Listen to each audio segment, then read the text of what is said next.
India's rise as an economic superpower didn't come from luck, timing, or global trends.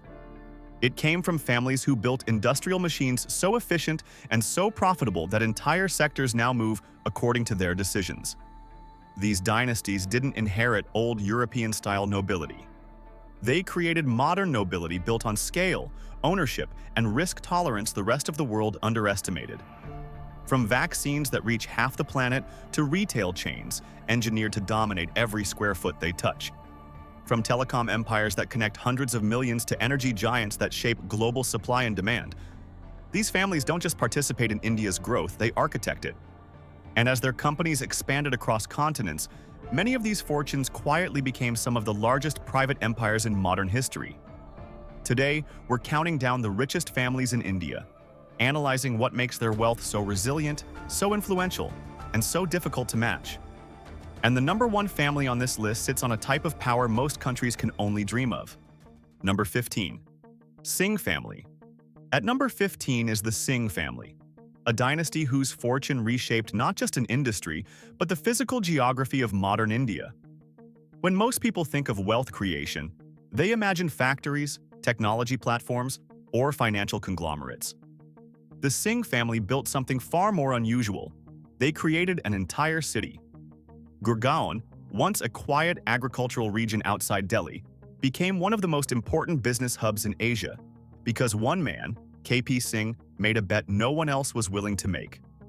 In the 1970s and 1980s, when India still operated under restrictive economic policies and foreign companies had limited access, Singh believed global corporations would eventually need a gateway into the country. Most developers built small residential projects.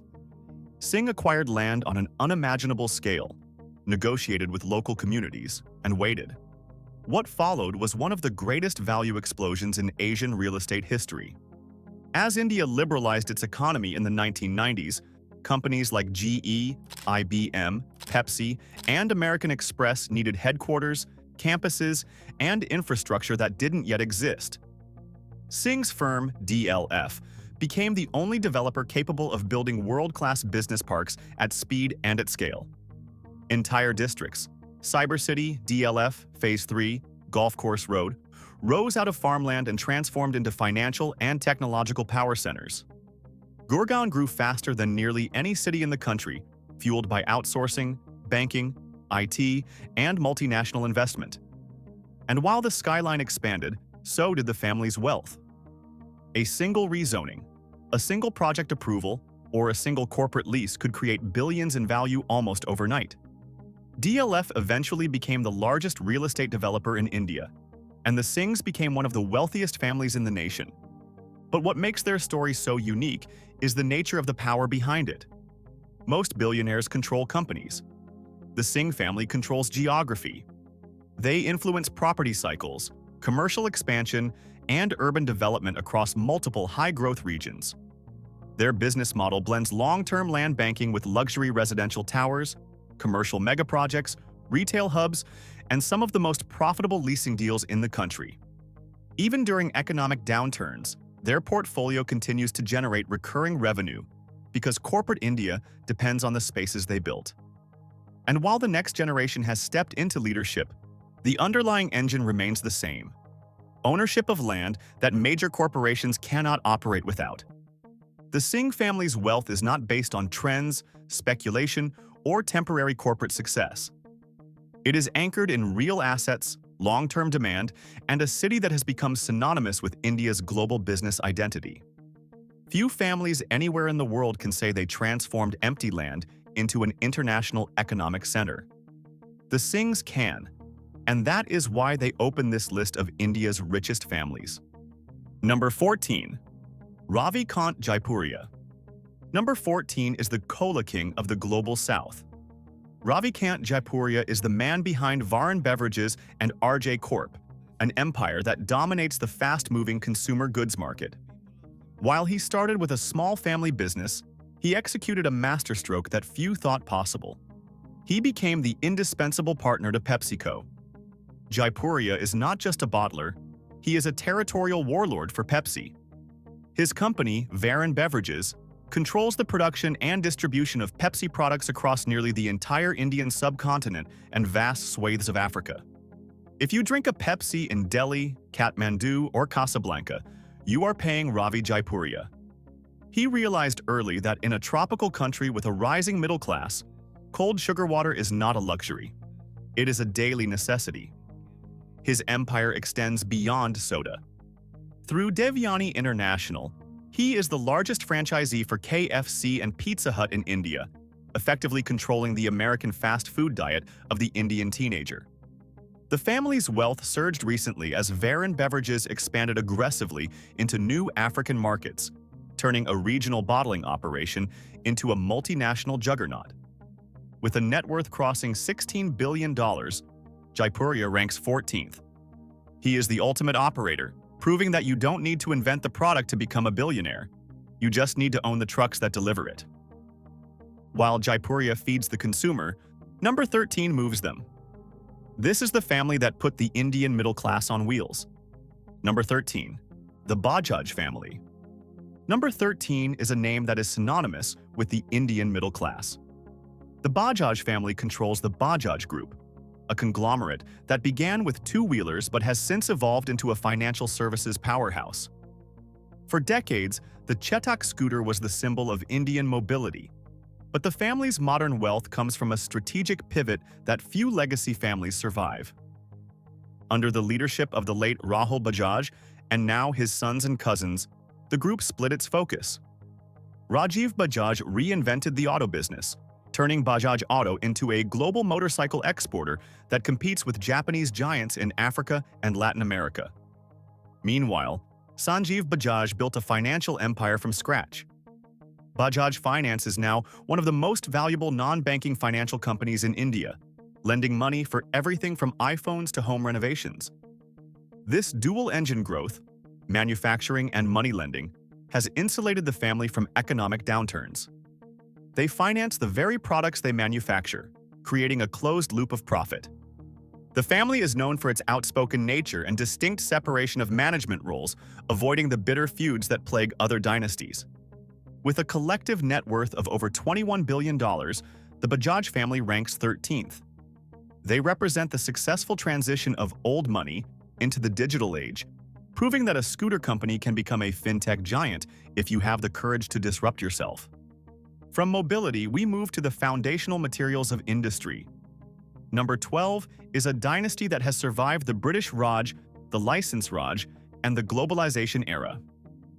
Number 12. Kumar Mangalam Birla. Number 12 is the industrial aristocrat. Kumar Mangalam Birla took over his family's empire at the age of 28 after the sudden death of his father. Critics whispered that the boy was too young, too inexperienced to run a conglomerate of that size. They were wrong. Today, he controls the Aditya Birla Group, a $50 billion global fortress. Birla is the king of commodities. Through Ultratech Cement, he is the largest cement manufacturer in India, literally building the roads and bridges of the nation. Through Hindalco, he is a global aluminum titan, owning Novelis in the United States, which supplies the metal for Coca-Cola cans and Ford F-150 trucks. He doesn't just sell to India, he sells to the world. But Birla is not stuck in the smokestack era. He has aggressively expanded into fashion and retail, owning brands like Louis Philippe and Van Heusen in India. He recently entered the luxury jewelry market and the paint industry, challenging established monopolies. His style is understated, but his acquisitions are aggressive. With a net worth hovering around $23 billion, Kumar Mangalam Birla takes the 12th spot. He is the quiet architect of the Indian economy, proving that boring businesses like cement and aluminum, when operated at massive scale, generate exciting amounts of cash. Number 11 is a family currently navigating the most dangerous phase of any dynasty, the Great Split. Number 11. The Godrej family. Number 11 controls a brand that has been in Indian homes for 127 years. The Godrej family is unique because they sell everything from the locks on your door to the engines on India's space rockets. But in 2024, the family made headlines not for a product launch, but for a massive, amicable divorce. Recognizing that the next generation had different visions, the family executed a clean split. The conglomerate was divided into two distinct entities. The Godrej Industries Group, led by Adi and Nadir Godrej, which controls the listed companies like Godrej Consumer Products and Godrej Properties. And the Godrej Enterprises Group, led by Jamshid Godrej, which took the unlisted engineering giant Godrej and Boyce and the massive land bank in Vikhroli. This land bank is the family's secret weapon. They own thousands of acres of prime real estate in Mumbai, a city with some of the highest land prices in the world. This asset alone is worth billions, a legacy from when the family bought swampland decades ago. Despite the split, the combined wealth of the Godrej clan exceeds $20 billion. They rank 11th because they managed to do what most families cannot: divide a multi-billion-dollar empire without destroying it. They represent the maturity of Indian capitalism, prioritizing asset preservation over ego. While Godrej secures your home, number 10 secures your health. This is the man who holds the needle for the world. Number 10. Cyrus Poonawalla. Number 10 is the vaccine lord.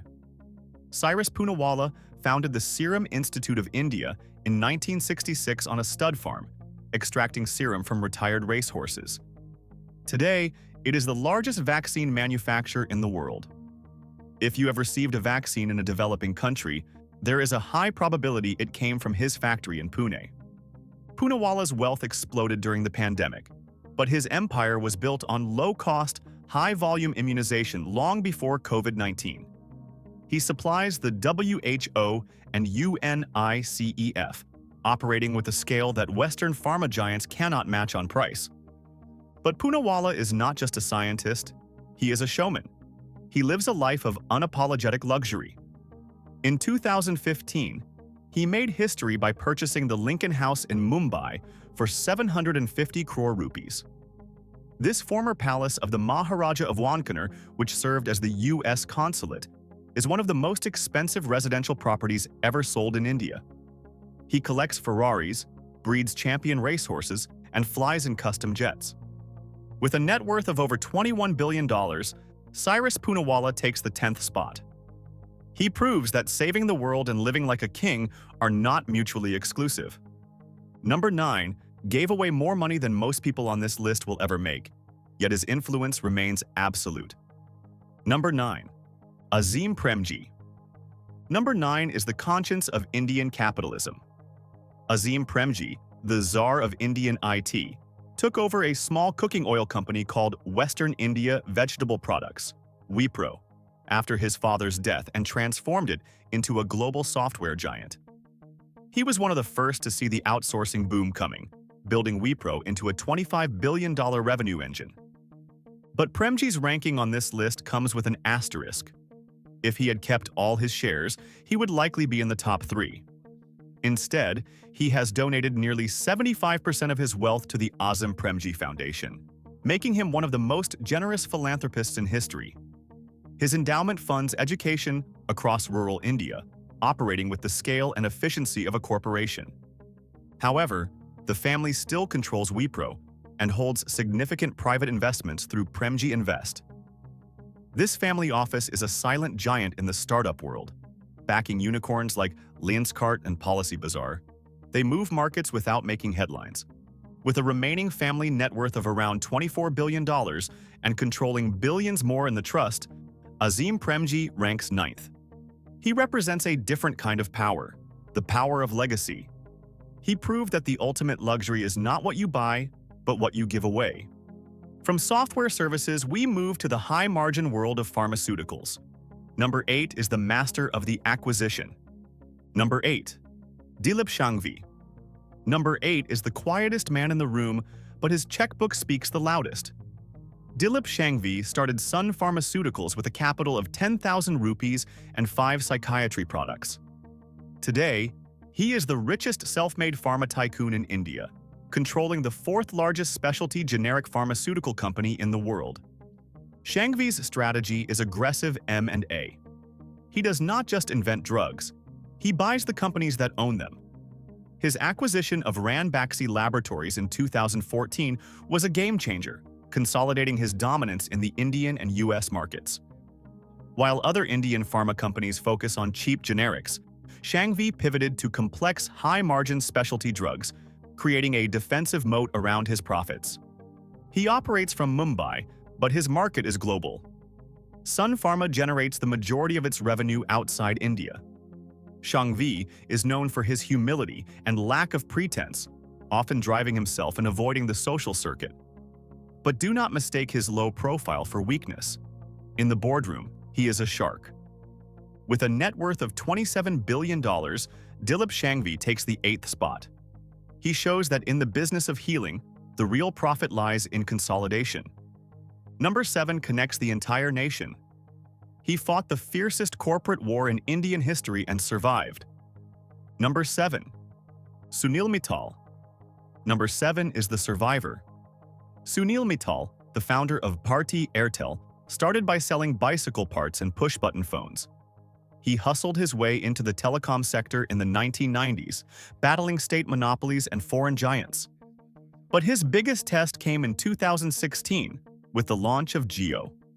When Mukesh Ambani launched Jio with free data, analysts predicted the death of Airtel. Rivals like Vodafone and Idea crumbled or merged. But Mittal stood his ground. He raised capital, upgraded his network to 4G and 5G, and expanded aggressively into Africa. Today, Airtel is not just surviving, it is thriving as a premium player in a duopoly market. Mittal also looked to the stars. He is a major backer of OneWeb, a satellite constellation aiming to provide internet from space, competing directly with Elon Musk's Starlink. His empire spans 17 countries, connecting nearly 500 million people. With a net worth of $30 billion, Sunil Mittal ranks 7th. He is the fighter of Indian business, proving that even when a Godzilla enters your market, you can win if you have the infrastructure and the nerve. From connecting people, we go to selling them everything they need. Number 6 is the retail genius who became richer than the tech billionaires by selling groceries. Number 6. Radhakishan Damani. Number 6 is the retail king, who wears only white. Radhakishan Damani was a legendary stock market investor, a mentor to the famous RICHEST Poonawalla. But in the early 2000s, he quit the market to start a grocery chain called DMART. Everyone thought he was crazy to enter a low-margin business. Damani applied his investor's mind to retail. He bought his store properties instead of renting them, saving on overhead. He paid suppliers within days instead of weeks, securing the lowest prices. He refused to expand quickly, focusing on profitability per square foot. The result? DMART is now the most valuable retail chain in India. When D-Mart went public in 2017, it created wealth at a speed rarely seen in India. Damani became a multi-billionaire overnight. He remains a recluse, rarely giving interviews, but his influence is massive. He owns prime real estate across India, including the 1,000 crore rupee Madhu Kunj bungalow in Mumbai. With a net worth of $30 billion, Radhakishan Damani takes the 6th spot. He proved that a boring business model, executed with mathematical precision, beats a flashy startup every time. Number 5 built the hardware of the Indian IT revolution. He is the pioneer who saw the computer age before it arrived. Number 5. Shiv Nadar. Number 5 is the original garage entrepreneur of India. Shiv Nadar founded HCL in 1976, long before the internet or software outsourcing was a buzzword. He started by making calculators and microcomputers, effectively creating the hardware industry in India when importing computers was nearly impossible. Nadar pivoted HCL into a global IT services giant, HCL Technologies, which now manages the infrastructure of Fortune 500 companies. While his peers focused on writing code, Nadar focused on engineering and R&D. But Nadar's legacy is increasingly defined by his philanthropy. He has committed over $1 billion to education, building world-class universities and schools. His daughter, Roshni Nadar Malhotra, now chairs the company, representing a successful generational transfer of power in the tech sector. With a net worth of $34 billion, Shiv Nadar ranks 5th. He is the bridge between India's industrial past and its digital future. Number 4 is the richest woman in Asia. She inherited an empire of steel and power, and instead of just maintaining it, she expanded it. Number 4. Savitri Jindal. Number 4 is the steel matriarch. Savitri Jindal is the chairperson emeritus of the O.P. Jindal Group. After her husband, the founder Prakash Jindal, died in a helicopter crash in 2005, many expected the empire to fracture. Instead, Savitri Jindal stepped in. She not only kept the family together, but oversaw a quadrupling of the group's revenue. The Jindal Empire is built on the backbone of infrastructure: steel, power, cement, and infrastructure. Her 4 sons run the different divisions, but she remains the unifying force. Savitri is also a politician, having served as a minister in the Haryana government, blending corporate power with political influence. In 2024, she became the richest woman in Asia, surpassing Chinese property tycoons.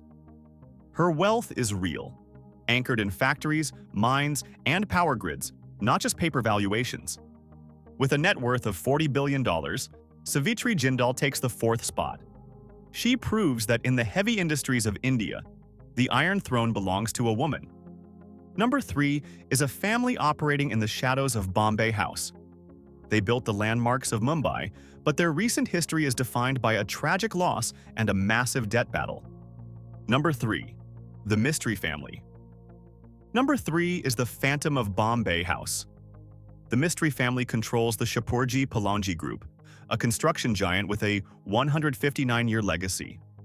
They built the Reserve Bank of India, the Oberoi Hotel, and the Sultan's Palace in Oman.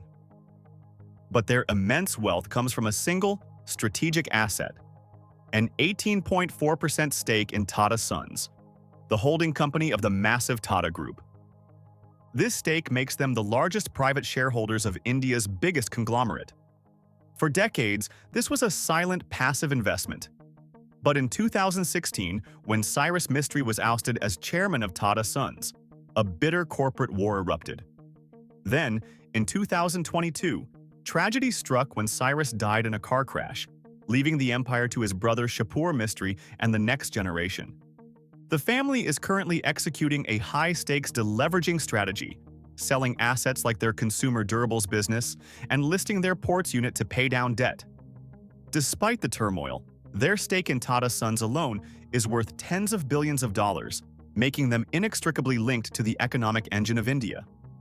With a net worth of $43 billion, the Mistry family ranks 3rd. They are the silent builders whose fortune is locked in a golden cage. Number 2 is the most aggressive builder in modern history. In 1 decade, he went from a regional trader to a global infrastructure emperor. Number 2. Gautam Adani. Number 2 is the infrastructure giant. Gautam Adani does not just participate in the Indian economy. He provides the platform it runs on. He owns the largest private port operator, the largest private thermal power producer, the 2nd busiest airport, and is building the world's largest renewable energy park in Khavda. Adani's rise was meteoric. He aligned his business interests perfectly with India's national development goals: energy security, logistics, and infrastructure. When India needed coal, he bought mines. When India needed green energy, he committed $70 billion to renewables. His empire faced a massive stress test in 2023 with the Hindenburg Report, which accused the group of stock manipulation. Adani lost billions overnight. But he fought back, paying down loans, securing investments from GQG partners, and restoring investor confidence. His survival proved the systemic importance of his assets. With a net worth of $80 billion, Gautam Adani takes the 2nd spot. He is the master of leverage and logistics, betting everything on the growth story of India. And finally, number 1, the family that has transcended business to become a parallel state. Number 1, the Ambani family. The family at number 1 owns India Inc. The Ambani family, led by Mukesh Ambani, controls Reliance Industries, the most valuable company in India. Their empire was founded by Dhirubhai Ambani, who revolutionized the equity cult in India, but Mukesh Ambani transformed it into a digital and retail fortress. Reliance operates the world's largest oil refining complex in Jamnagar, generating the cash that fueled their pivot. Ambani used this petrocash to launch Jio, a telecom network that offered free data, destroying competition and capturing nearly 500 million users. Jio is not just a phone company. It is the gatekeeper to the Indian internet. The family also owns Reliance Retail, the largest retailer in the country, with over 18,000 stores. They are now pivoting again, investing $75 billion into green energy to become a net-zero company. Their lifestyle is the definition of opulence. They live in Antilia, a billion-dollar private skyscraper. They own the Mumbai Indians IPL team. They host weddings that serve as global summits. With a net worth exceeding $110 billion, the Ambani family is the undisputed number one. They are not just the richest family in India, they are the gravitational center of the Indian economy. From pharma titans to retail architects, telecom powerhouses to global industrial empires, these families didn't just build wealth, they built the systems India runs on. Their companies shape how people live, move, work, communicate, shop, and even receive medical care.